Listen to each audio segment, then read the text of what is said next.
देशातील व राज्यातील वाढत्या लैंगिक अत्याचाराला आळा घालण्यासाठी आणि त्या विरोधात कठोर पावले शासनाने उचलावेत या मागणीकरिता भारतीय क्रांती दलाच्या वतीने विभागीय आयुक्त यांना मागण्यांचे निवेदन देण्यात आले असून या निवेदनावर शैलेंद्र मिसाळ, चंद्रकांत मगरे, गणेश निंभोरे, मंगेश साळवे, अनिल खरे, कृष्णा शिंदे यांनी स्वाक्षऱ्या केल्या आहेत।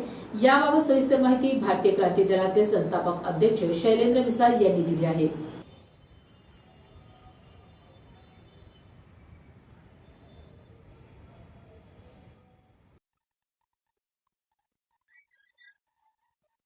महाराष्ट्रामध्ये बदलापूर असेल, आता बदलापूरची घटना सर्व महाराष्ट्राला माहिती झालेली आहे। परंतु नाशिक, अकोला, सोलापूर, पुणे अशा म्हणजे एक 10-12 जिल्ह्याचे जे लैंगिक अत्याचाराचे प्रकरण या 8 दिवसाच्या आत या महाराष्ट्रामध्ये घडलेले आहे।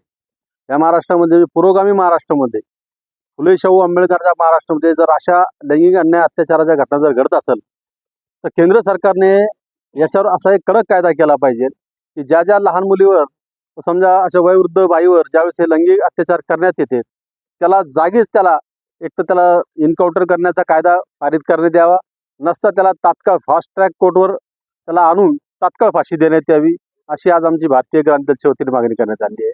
बरोबर आहे, कारण की हे मनुवाद्याचं सरकार आहे। या मनुवाद्याच्या सरकारला फक्त सत्तेमध्ये कसे जायचं आणि येणारी लोकसभा कशी विधानसभा कशी निवडून यायचं फक्त याचंच त्यांचं लक्ष आहे। परंतु महाराष्ट्रामध्ये काय घडत आहे, किती लोकांचे प्रश्न प्रलंबित आहेत यांच्यावर त्यांचं लक्ष नाही। फक्त विधानसभेमध्ये फक्त निवडून येणं त्यांचं एक ध्येयपूर्ण ठरलेलं आहे। इथं गोरगरिबांवर अन्याय अत्याचार हो किंवा महाराष्ट्रामध्ये कुठलाही म्हणजे मणिपूर सारखं नाही हाथरस सारख्या घटना ते महाराष्ट्रात घडू पाहत आहे। या सरकारचं या महाराष्ट्रावर लक्ष राहिलेलं नाही।